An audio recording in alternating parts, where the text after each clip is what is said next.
Many in Northeast Ohio tonight are cleaning up after Thursday's storm brought strong winds and plenty of rain to this area. Neil Fisher has been covering the aftermath since last night. He has the latest for us.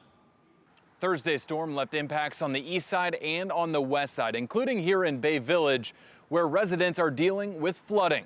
The impacts from Thursday's storm felt on both sides of the river. From east to west, there's damage. We were all on edge that it was going to flood. In Menor, a woman was trapped in her car for an hour as live power lines were right in front of her eyes.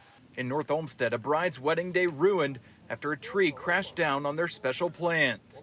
And in Bay Village, many residents, including Kim Bischel, feeling the effects of flooding. On our street, there's at least 15 to 16 people that have flooded. It was like it looked like a riverbed. Like, it was so bad. It was just, there was just soot and floating water, and like we had just cleaned everything off the floor and like mopped it, freshed it, bleached it. We did everything.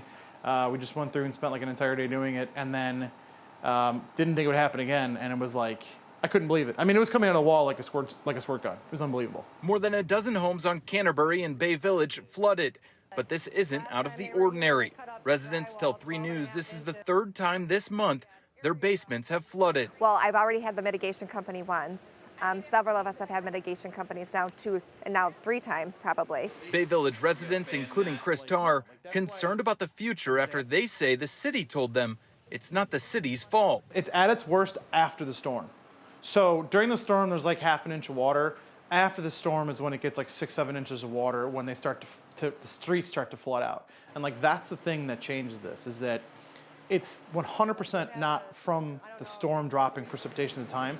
It's the city's inability to deal with the water that does get dropped by the storm. I mean, it smells like crap, and you know, my floor's still wet. I cleaned it up the best I can, but you know, but if we rain again, it's going to flood again. We reached out to the city of Bay Village for comment, but have not heard back. And while cleanup efforts continue for many Northeast Ohioans, here in Bay Village, residents wonder what the next storm will bring. Reporting in Bay Village, Neil Fisher, 3 News.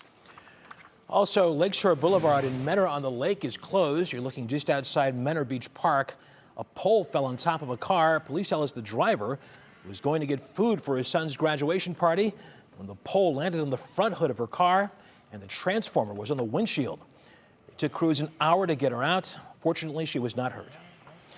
Those storms also produced floods in some of the usual areas. This was the scene in Brooklyn, flooding next to the creek of the Sam's Club on Brook Park Road near Ridge and Tiedemann.